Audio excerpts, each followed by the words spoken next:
ஓம் ஸ்ரீ குருப்பியோ நம. ஸ்ரீ மகாபரிவாச்சரணம். இன்னைக்கு தெய்வத்தின் குரல் பாகம் 5 சங்கர சரித்திரம் என்ற தலைப்பில் பெரிவா சொல்கிறத மேலே வாசிக்கிறேன். இது பக்கம் 306 ஆரம்பிக்கிறது. என்றாலும் இந்த கர்மானுஷ்டானங்களை நிஷ்காமியமாக செய்தால் நிவர்த்தி மார்க்கத்துக்கு முன்னேறுவதற்கான சித்த சுத்தியை அளிக்க வல்ல யோகமாகவே அது ஆகும் என்ற ரகசியத்தை ஆதியில் பகவானே தான் வியஸ்வானுக்கு, அதாவது சூரியனுக்கு உபதேசிக்கும்படி இருந்தது. சூரியன் நம்முடைய மன்வந்தரத்தின் அதிபதியான வைவஸ்வத மனுவுக்கு யோகமாகிய பிரவர்த்தி தர்மத்தை, அதாவது நிவர்த்தி தர்மத்துக்கு வழிபோட்டு கொடுப்பதாக உள்ள பிரவர்த்தி தர்மத்தை உபதேசம் செய்தார். வைவஸ்வதன் என்றால் விவஸ்வானின் பிள்ளை என்ற அர்த்தம். வைவஸ்வத மனு தன்னுடைய பிள்ளையும் சூரியகுலத்தில் முதல் ராஜாவுமான இக்ஷுவாவுக்கு உபதேசம் செய்தார். இப்படியே பிரவர்த்தி தர்மம் கர்மயோகமாக பிள்ளை வழியின் நெடுங்காலம் உபதேசிக்கப்பட்டு கடைபிடிக்கப்பட்டு வந்தது. விவஸ்வானான சூரியனுக்கு தான் கர்மயோகம் உபதேசம் பண்ணி அதை பிள்ளை வழியாக அநேக ராதர்ஷிகளின் வழியாக போனதை கீதையில் பகவான் சொல்லியிருக்கிறார். கீதையில் கர்மம் ஞானம் ஆகிய 2 யோகங்களும் உபதேசிக்கப்பட்டிருக்கின்றன. அதோடு இதுவரை நான் சொல்லாத பக்தி யோகம் என்பதும் உபதேசிக்கப்பட்டிருக்கிறது. பக்தி பிரவர்த்தி நிவர்த்தி என்பதாக காரியம் செய்வது செய்யாமல் இருப்பது என்றே பாகுபடுத்தி சொல்லிக் கொண்டு போனதால் காரியமான கர்மயோகம் காரியங்களை விட்டு தியான விசாரம் செய்து கொண்டு ஏகாந்தமாயிருக்கும் ஞான யோகம் என்ற 2 மட்டும் சொல்லி அதோடு விட்டுவிட்டது. பக்தி என்பது காரியமாகவும் பூஜை முதலான சடங்குகளாகவும் வரும். காரியமில்லாத தியானமாக சவிகல்ப சமாதி என்று அப்படியே பகவானிடம் சொக்கி போய் இகப்பிரக்கையே இல்லாமல் உட்கார்ந்து விடுகிற வரையில் போகும்.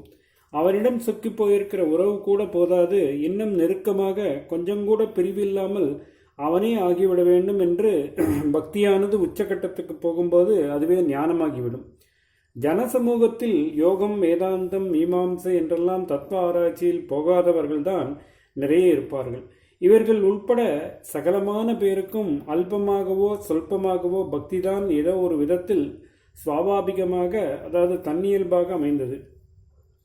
நாஸ்திகர்களை பற்றியும் ஈஸ்வர பிரஸ்தாவம் வேண்டியதில்லை என்று ஒதுக்கிய மீமாம்சர்களை பற்றியும் இங்கே பேச்சில்லை. சாதாரணமாக யாராயிருந்தாலும் இந்த லோகம் இப்படி தோன்றி நடந்து கொண்டிருப்பதற்கு காரணமாக ஒரு மகாசக்தி இருக்க வேண்டும், அதனிடம் நாம் அடங்கி இருக்க வேண்டும் என்ற அளவுக்கு ஒரு பக்தி எண்ணம் தோன்றாமல் இருக்காது.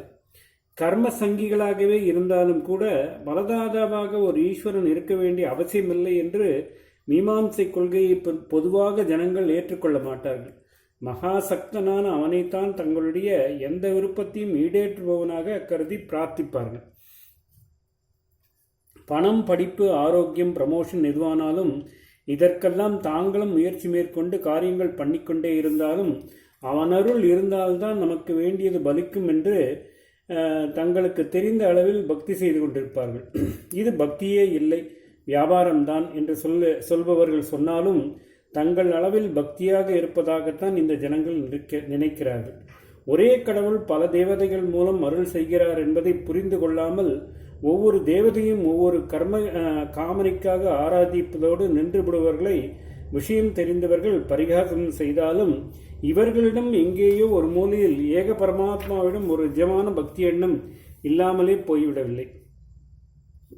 அவரவருடைய குணங்களை ஒட்டியே காமனைகள் இருக்குமானதால் அவைகளை நிறைவேற்றி தரவும் வெவ்வேறு தெய்வ பேதங்களை உபாசிப்பது, தங்களுடைய குணத்துக்கு ஏற்றபடி உபாசனா மார்க்கத்தை அமைத்துக் கொள்வது என்றிருப்பதில் நல்லதற்கில்லாத அநேக விஷயங்களும் வழிபாட்டில் சேர்ந்து விடுகின்றன. கர்மயோகம் என்பது மீமாம்சகர்களிடம் நலிவுபட்டு போனார் போலவே பக்தியோகமும் கீழ்நிலைக்கு வந்துவிடும்படி ஆகிறது. கீதையில் பகவான் இதை பற்றியும் சொல்லியிருக்கிறார். பல தேவதைகளை காமியமாக, அதாவது விருப்ப பூர்த்திக்காகவே உபாசித்து நஸ்வரமான பலன்களை பெறுவது, ஏகமான பரமாத்மாவை அவனுக்காகவே உபாசித்து சாஸ்வதமான பலன் பெறுவது முதலான விஷயங்களை ஞான விஞ்ஞான யோகம் என்ற அத்தியாயத்தில் சொல்லியிருக்கிறார். அப்புறம் முடிக்கிறதுக்கு முந்தி ஸ்ரத்தா திரய விபாக யோகம் என்ற அத்தியாயத்தில் சத்வ குணமுடையவர்கள் சத்வமான தேவதைகளையும், ரஜோகுணிகள் யக்ஷ ராட்சசர்களையும், தாமச குணமுடையவர்கள் பூத பிரேதங்களையும் பூஜிக்கிறார்கள் என்றெல்லாம் சொல்கிறார். இதில் ஆபாசமான வழிபாட்டு முறைகள், நரபலி முதலான குரூரமான வழிபாட்டு முறைகள் ஆகியவனும் வந்து விடுகின்றன. அவனாகவே ஆகிவிடுவது என்ற பரமஞான, அதாவது நிவர்த்தி மார்க்கத்தின் பராகாஷ்ட நிலையிலிருந்து காரியத்தில் மகா நீச்சமாக கழுத்தை சீவி போட்டு பலி கொடுக்கும் பிரவೃತ್ತಿ வரையில் பக்தியானது பல மட்டங்களிலும் கலந்து வருகிறது என்று சொல்ல வந்தேன். ஓம் ஸ்ரீ குருப்யோ நமஹ. ஸ்ரீ மகாபரிவாஜனம் மகாபரிவாஜனம் மகாபரிவாஜனம்.